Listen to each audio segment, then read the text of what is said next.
We have done this story before, and I'm going to give you an update tonight. Thanks for staying with us here on The Ed Show. One of the nation's biggest employers could go under by the end of the year. The Republican effort to kill the United States Postal Service, well, folks, it's right on schedule, just the way they wanted. We promised to follow this story and this issue, and today we got some more bad news. The Postal Service lost a record $16 billion last fiscal year. That's about $42 million per day. But remember, the Postal Service was set up to lose money. Here's how. In 2006, Republicans passed a law in the lame duck session of the Congress to drive the Postal Service out of business. That's the only conclusion you can come to. They created a no-win situation. The post office was making money then. Republicans came along and created an economic burden no other agency or private company has had to bear in the history of this country. That says a lot, doesn't it? The Republicans forced the post office to contribute $5.5 billion to the retirement and health care fund every year. The fund extends, 40 years into the future. Some of the retirees haven't even been hired yet. The United States Postal Service doesn't cost you a dime. That's right. Doesn't cost you a dime. It gets zero federal tax dollars. Congressman Gerald Connolly, he lives in a different world. He's the leading Republican in charge to end Saturday mail delivery and cut jobs. I think the American people look at the post office as something they don't use very much, but would like to have it still around. Really? They don't use it very much. Gerald Connolly acts like the Postal Service is just a luxury and always has been.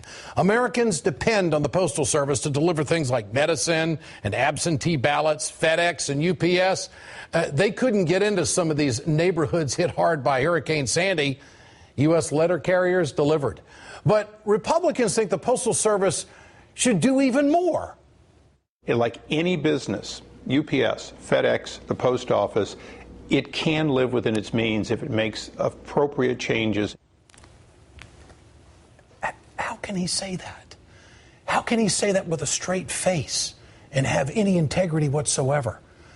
The post office is already required to live within its means, pays for itself. I challenge the congressman from California to name any other business that could stay open under this business model enforced by the Republicans.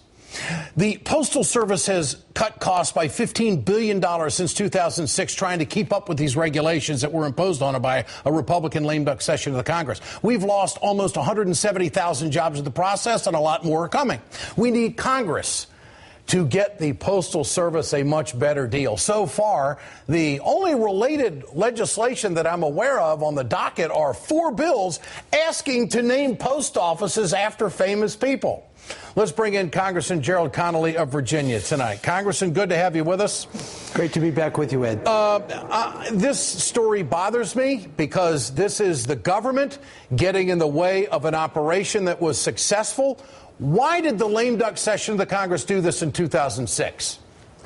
You know, I think Republicans really don't like the post office because it's very big, it's quasi-governmental, and it's unionized.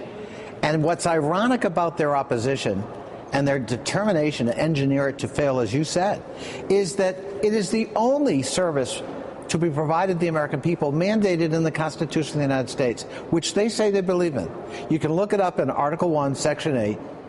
The post office is right there in the Constitution of the United States. And I think we have a sacred obligation to make it work and to create a new business model. They're resisting that because they want it to fail. Why can't someone, and I'll ask you, in the Congress bring forth a bill that will reverse this entire law? Now, what is happening here is that they have to fund health care and retirement benefits for the next 75 years in a 10-year window. Darrell Issa would never run a business like that. No business would have a business model like that. This is set up to fail. So why don't the Democrats, these are, hardworking folks, why doesn't somebody come up with a bill to reverse this entire thing? You know, when we marked up Darrell Issa's so-called postal reform bill, which passed out of our committee on a party line vote, We had an amendment led by Stephen Lynch of Massachusetts to do just that, to pull back on that prepayment requirement and to refund the Postal Service for the overpayments they've been making since the passage of the 2006 law. That was defeated in a party line vote. That's the single most important thing you can do to relieve the post office of a huge financial burden. Of the $15.9 billion you cited that they lost, $11.1 billion is attributable to this onerous prepayment provision. Well, that, of course, is $11 billion that they can't use to be competitive with the private sector. That's right. That they can't to service rural areas in the country and upgrade their infrastructure. And there's some serious money involved in this decision. UPS spent more than $123,000 lobbying Republicans before the 2006 vote. It hasn't lobbied since. FedEx is considered a heavy hitter on Capitol Hill. It spent more than $645,000 on Republicans just last year. And you know, Ed, the bill you cite, it bad enough this prepayment thing, but it also proscribes the Postal Service from getting into any kind of other line of business. Limit their business. Actually, they limit the scope of what they can do to operationally compete. And who's going to? You know who's going to hurt, Congressman? And you know this, I know this. Tell our audience, it's small businesses in rural America that are going to get nailed on this. We need to create a new business model, but the 2006 legislation won't let us do it. They're doing it in Europe and making a profit. Congressman Gerald Connolly, thanks for sticking up for the workers. It's the right thing to do. There is a moral component to this as well, and there's a lot more coming up in the next half hour of the Ed Show. Stay with us. I'm very confident that we can get immigration reform done. The Obama immigration push is on. But what will that mean for American workers? Labor Secretary Hilda Solis joins us next. A conservative businessman pulls a stunt to fleece his liberal clients. We'll tell you why this guy's smooth move backfired. And it's a miracle in the desert. Arizona Governor Jan Brewer is talking like a Democrat. You know, it's going to create jobs. It's going to keep it, particularly our rural hospitals. And it's a moral thing. The story of Jan Brewer's enlightenment is ahead. And I have a related personal announcement I don't want you to miss.